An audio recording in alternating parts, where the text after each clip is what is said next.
Nobody will tell you this directly, because if they do, the game loses its appeal. But the truth is simple and uncomfortable. You don't make decisions as freely as you believe. Most of the time, you're reacting to invisible forces that someone at some level has learned to control. And while you think you're choosing, someone is shaping the scenario, adjusting the words, guiding your emotions, like a silent strategist. This isn't pretty theory. This is politics guided by reality, not ideals. It's the kind of knowledge that separates those who try to convince from those who inevitably influence. And perhaps the most disturbing thing of all is realizing that you've already been on both sides without even noticing. Now let me ask you a direct question. How many times have you bought something and then tried to justify your decision to yourself? It wasn't about the product. It was about how it made you feel. Security, urgency, belonging, relief.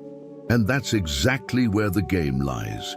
Millionaire salespeople don't sell products, they sell meaning. They understand something few dare to face. The end justifies the means when you master real human nature. And this has nothing to do with cheap manipulation. It has to do with a deep understanding of behavior, with understanding that fear drives more than desire, that ego speaks louder than logic, and that identity is worth more than any rational argument. And here's the part nobody wants to admit. While you're trying to be convincing, there are people applying calculated use of emotional force, creating scenarios where the decision seems to be yours, but never was. They master the appearance of virtue. They know exactly when to retreat, when to push, when to remain silent. Virtù and fortuna, strategy and timing. And the most curious thing, you can continue to be influenced by this, or you can learn to see, understand, and use these same forces to your advantage. Because in the end, it's not just about selling, it's about not being manipulated. And as you begin to perceive these patterns, something inside you changes, and it is precisely at this point that the game truly begins. If something inside you awakened while listening, don't ignore that feeling. This channel isn't about videos, it's about memories.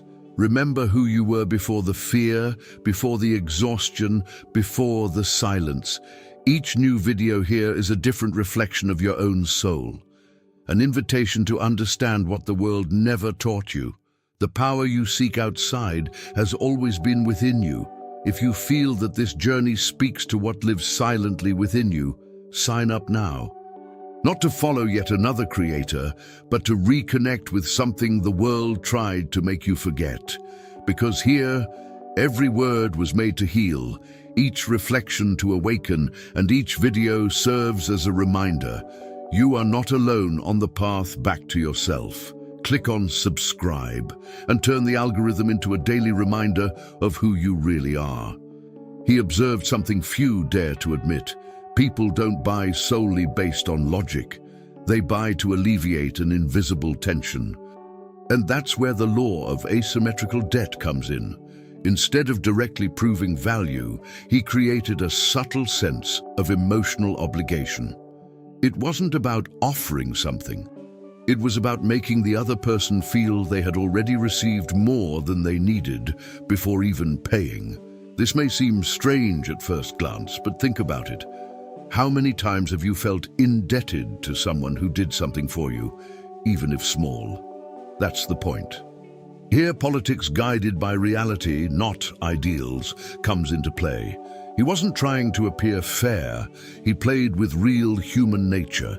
He created manufactured sacrifices, such as giving up something, giving extra attention, or even sharing a valuable secret before the sale. All of this made the prospect feel, I owe this person something. And when that feeling is born, the game changes. Because now it's no longer a transaction, it's an emotional compensation. And as Machiavelli said, the end justifies the means, provided you understand the invisible rules of the game. Now, imagine this in practice. A salesperson doesn't start by offering their product. They begin by saying something like, "Look, normally I wouldn't even show you this, but I felt you needed to see it. Do you see what happened?" They created an artificial privilege, exclusive access, and more than that, a micro-emotional debt. Another simple example, offering a free but extremely personalized analysis that solves part of the client's problem. This activates distorted reciprocity. The client thinks, "Man, they've already helped me so much. I can't just walk away." This has nothing to do with cheap manipulation. This is the calculated use of psychological force. It's understanding that people don't want to seem ungrateful. And more, they want to maintain their own coherent identity. If they accepted something, they feel they should reciprocate. This is where virtù and fortuna come in. The ability to act strategically, but to seize the right moment to deepen that feeling. But there's a detail that separates amateurs from strategists. The intensity of the debt can never seem forced. If it does, it breaks. The secret lies in the appearance of virtue. It seems genuine, it seems natural, it even seems altruistic. And this creates an emotional field where the prospect doesn't realize they're already in the game. They think they're still deciding, but in reality, they're already reacting. Decisions based on real human nature, not on pretty theories. And when this is done well, something curious happens. Money ceases to be the center of the conversation. The focus shifts to emotional balance. They want to compensate. They want to close this cycle. And it's precisely at this point that a new layer opens up. Because now it's not just about debt, it's about risk perception, fear, and urgency. Something few know how to use, but which completely changes the behavior of the person on the other side. He knew that human beings are not driven solely by desire, but primarily by the fear of losing something they didn't even know was at risk. That's where the fabricated abyss comes in. It's not about lying or inventing problems, but about revealing an invisible threat that the prospect hasn't yet perceived. When this happens, something changes within them. An unease begins to grow. They start to feel behind, vulnerable, exposed. And suddenly, what previously seemed optional becomes urgent. This is pure politics guided by reality, not by ideals. Because in the real world, people don't act when everything is comfortable. They act when they feel something might crumble. And here's where the mastery comes in. The salesperson doesn't position themselves as someone who wants to sell, but as someone who saw the danger before others. They become the messenger of an uncomfortable truth. And, as Machiavelli said, it's better to be feared than loved, especially when fear leads to action. Consider a simple example. A healthcare professional doesn't just say, "Take care of your diet." They show how small daily choices can be silently destroying your body. They create a scenario where the problem is already happening, only invisibly. Another example, a financial expert doesn't just talk about investments. They show how inflation is eroding the assets of those who think they're safe. This creates a psychological abyss. The prospect starts to think, what if I'm losing something right now without realizing it? This type of approach activates something deep, the fear of ignorance. And when someone feels they don't know something important, they go into a state of alert. Here, the calculated use of emotional force manifests itself surgically. It's not shouting, it's whispering the right truth at the right time. And this creates a tension that demands resolution, a tension that requires action. But there's an even more refined point to all this. The salesperson can't appear to be the creator of the problem. They need to appear only as the revealer. The appearance of virtue comes into play again. They don't accuse, they warn, they don't pressure, they show the consequences. And that's what creates real authority. Because deep down, the prospect doesn't want someone to sell them something. They want someone to save them from something they don't fully understand. And when this perception sets in, something powerful happens. Resistance diminishes. They begin to lean towards the solution almost naturally. Constant adaptability. The discourse molds itself to the other person's reaction, and without realizing it, they are already emotionally involved in the narrative. But now, a new, even more sophisticated layer emerges. Because after fear comes into play, the next step isn't to pressure, it's to make them believe that everything was their choice. He understood an uncomfortable but extremely powerful principle. Nobody likes to be convinced, but everyone loves to believe they decided on their own. That's where the illusion of autonomy is born. Instead of pushing a decision, he retreated. Instead of insisting, he created space. And in that space, something curious happened. The prospect himself began to move towards the purchase. This is not a coincidence, it's strategy, because when someone feels pressured, they activate their defenses. But when they feel evaluated, they activate their ego. And the ego, my friend, is a much more predictable force than any logic. Here again, politics guided by reality, not ideals, comes into play. He didn't treat the prospect as someone to be convinced, but as someone who needed to prove their worth. A silent, almost imperceptible inversion. And as Machiavelli already said, avoiding being hated is as important as dominating, and excessive pressure is the quickest way to achieve that. Now observe how this works in practice. Instead of saying, "This product is perfect for you," he says something like, "I don't know if this is for you. It usually only works for those who are truly committed." There you go. At that moment, he's not selling, he's challenging the prospect's identity. And what happens? The prospect feels the need to prove that he is exactly that kind of person. Another example. "Look, I've seen many people try and give up, so I only do this with those who are really serious." Dougie, this activates a powerful trigger, the desire for belonging and validation. And without realizing it, the prospect begins to argue in favor of their own purchase. They start selling to themselves. This is calculated use of psychological force at the highest level, because when someone reaches their own conclusion, resistance disappears. The decision seems easy, but in reality, it was carefully guided. And here's the most subtle point of all. Everything needs to seem spontaneous. The appearance of virtue must remain intact. It can't sound like a game. It has to seem natural, almost casual, as if that doubt arose right there, in that moment. And this requires virtù and fortuna, the ability to read the timing, the tone, the other person's behavior, because each person reacts in a different way. Constant adaptability. He adjusts his discourse in real time, like someone conducting a regular conversation, but with surgical precision behind it. And when this is done correctly, something powerful happens.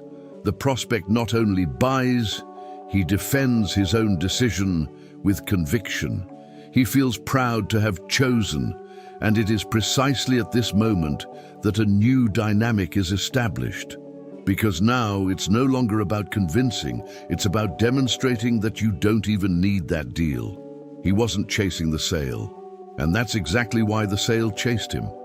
There's something almost magnetic about someone who shows total indifference to money. It's not disregard, it's dominance. It's what he called, without saying it aloud, the look of inevitability. When someone conveys that they don't need to close that deal, the power dynamic automatically changes. The prospect, who was previously evaluating, now wants to be accepted. This seems counterintuitive, but it's pure politics guided by reality, not by ideals. Deep down, people value what isn't desperate for them. And here, Machiavelli echoes again, better to be feared than loved, or in this case, better to be respected than needed. Because those who need to sell, beg. Those who don't need to, choose. And nobody wants to buy from someone who begs. In practice, this manifests itself almost imperceptibly. He never said, "I need to close this today." On the contrary, he often said something like, "If it doesn't make sense for you, that's okay. It's not for everyone anyway." It seems simple, but this breaks the prospect's mental pattern because they expect pressure and receive detachment. Another powerful example, when the client starts to hesitate, he doesn't insist. He backs down. Maybe it's not the right time for you, and that's it. The silence that follows is uncomfortable and powerful because the prospect begins to question their own decision. Am I missing something important? This activates scarcity, perceived value, and above all, respect. This is the calculated use of force, not in its intensity, but in its absence. An emotional control so refined that it transforms the negotiation into something almost inevitable. But there's a fine line here. Indifference can't turn into arrogance. If it seems like contempt, it breaks. That's why the appearance of virtue needs to be maintained. He remains polite, present, attentive, but never dependent. This requires virtu and fortuna, knowing when to speak, when to be silent, when to retreat. Constant adaptability, because each interaction is a new game. And when this is well executed, the prospect begins to feel something curious. He wants to prove that he deserves to be there, that he deserves that opportunity, and at that point, money ceases to be a barrier. It becomes just a detail. But before closing this cycle, there's an even more intense force that can be activated, something that directly affects emotional memory and the weight of the past. He understood that few things are as powerful as the pain of what has already been lost. Not imagined pain, but the pain that has already happened, that has already left its mark. And that's exactly where weaponized grief comes in. Instead of focusing only on what the prospect can gain, it subtly guides them to confront what they have already lost. Time, money, opportunities, versions of themselves. And when this awareness emerges, something profoundly changes. Payment ceases to be seen as a cost and begins to be perceived as relief, as a way of not repeating the past. This is politics guided by reality, not by ideals, because in practice, people do more to avoid pain than to seek pleasure. And as Machiavelli said, the end justifies the means, especially when the means is simply to reveal a truth that the other avoids facing. Now, observe how this happens in practice. He doesn't just ask, "Do you want to improve?" He asks, "How much has this cost you so far?" And he lets the silence work. The prospect begins to remember the failed attempts, the lost money, the time that will never return. Another example, if nothing changes, how do you see yourself in a year? This question isn't about the future, it's about repeating the past, and that weighs heavily, a lot, because it activates the loss aversion bias. He begins to realize that continuing as before also has a price, and often a higher price than any investment. This is the calculated use of emotional power. It's not manipulation, it's directing attention to something that is already real, but that was being ignored. And when that realization hits, the prospect no longer wants to buy. He wants to get out of that feeling. But as always, there's a balance point. If it's too heavy, it creates blockage. If it's too light, it doesn't generate movement. That's why the appearance of virtue needs to be present. He doesn't accuse, he guides. He doesn't pressure, he asks. And each question is a door that the prospect himself opens. This requires virtu and fortuna, sensitivity to perceive how far to go, constant adaptability, because each person carries different pains, different stories, and when this strategy is well applied, the effect is silent, but profound. The prospect begins to see the decision not as a risk, but as a way out. as a way to interrupt a cycle, and it is precisely at this point that a new layer can be built. Because when two people begin to share the same pain, something even stronger is born. An alliance against a common enemy. He knew that few forces unite more than a common enemy. It doesn't have to be a specific person. It could be a system, a belief, a situation. The point is to create a narrative where seller and buyer are on the same side, against something. This completely changes the dynamic, because when two people fight against the same problem, the relationship ceases to be commercial. It becomes complicity. And here comes one of the most subtle applications of politics, guided by reality, not by ideals. He doesn't position himself as someone who wants to sell, but as someone who has also been harmed by the same enemy. And this creates instant identification. As Machiavelli would say, it is better to be feared than loved, but in this context, it is even better to be perceived as an ally, because allies are not questioned, they are followed. In practice, this manifests in very interesting ways. An expert might say, the problem isn't you, it's the method you were taught incorrectly. Or do you see the shift in perspective? They remove the blame from the prospect and place it on a third element. Another example, the market makes you believe you need more effort, when in reality you need strategy. Here, the enemy might be misinformation, the traditional system, the common mindset. This creates a sense of liberation.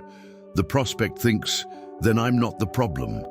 And this opens up space for trust, because now the salesperson isn't above, they're beside them. This is the calculated use of narrative power. They construct a story where both are facing something bigger. And in this scenario, the purchase ceases to be a rational decision. It becomes an act of positioning, a choice of sides. But there's a detail that few realize: the enemy needs to be plausible. If it's exaggerated, it loses credibility. That's why the appearance of virtue remains essential. He doesn't attack directly. He questions. He doesn't impose. He suggests. And so the prospect himself begins to see the enemy on his own. Virtu and fortuna come into play again. Knowing which narrative to use for each person in each context. Constant adaptability, because what works for one may not work for another. And when this is well constructed, the bond strengthens almost automatically. The prospect feels they've found someone who understands, someone who's on the same side. And it's precisely at this moment that the game can turn even more intensely, because when this connection is established, withdrawing the offer can become the most powerful move of all. He understood something that goes against everything most salespeople do. The more you try to convince someone, the less value you have in that person's eyes. That's why he mastered the disqualification protocol. When he realized he was losing control of the negotiation, he simply withdrew the offer. No drama, no insistence, no attachment, and suddenly the game changed, because now it wasn't him trying to sell anymore. It was the prospect trying to prove they deserved to buy. That's politics guided by reality, not ideals. He didn't treat everyone as clients. He treated them as candidates. And as Machiavelli would say, avoiding being hated is essential, but it's also crucial to avoid seeming too accessible, because that which is always available loses value.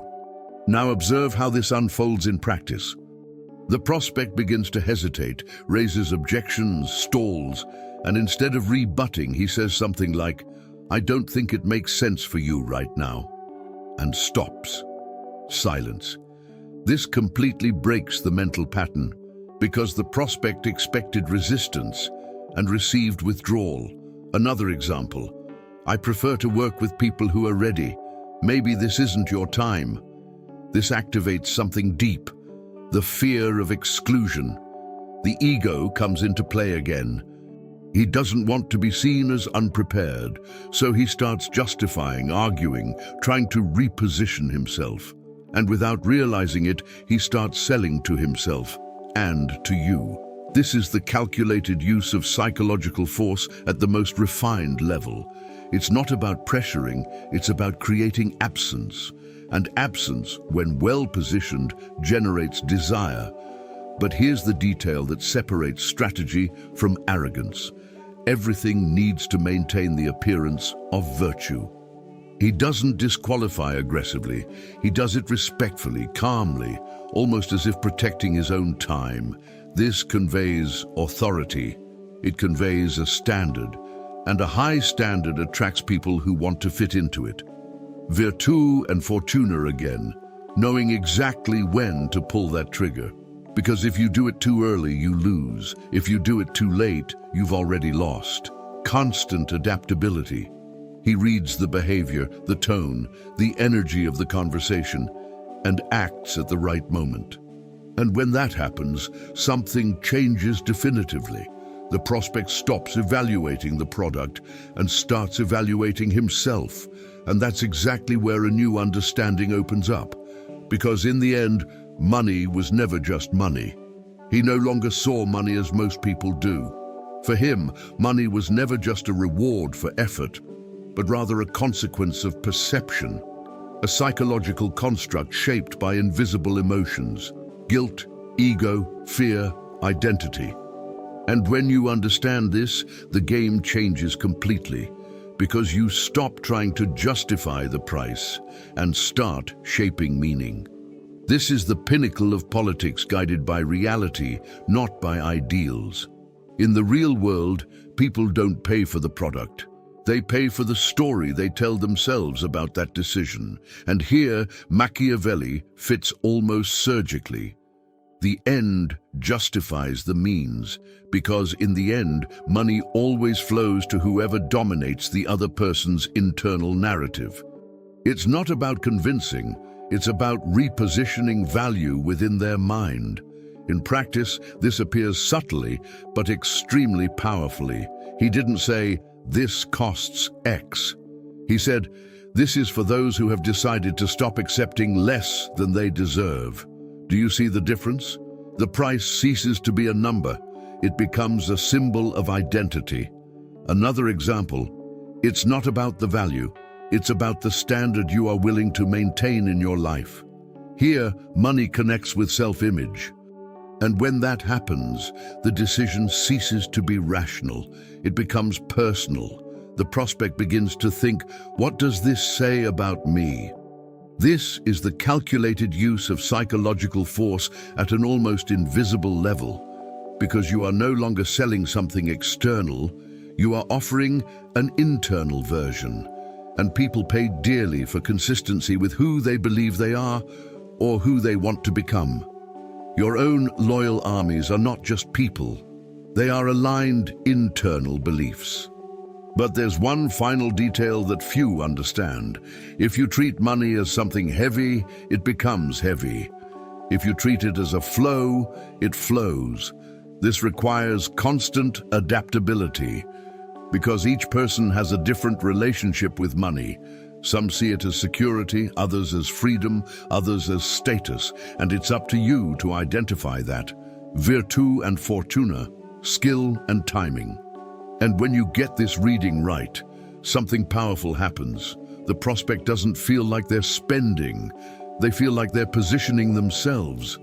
The purchase becomes a milestone, a before and after. And at that point, everything connects.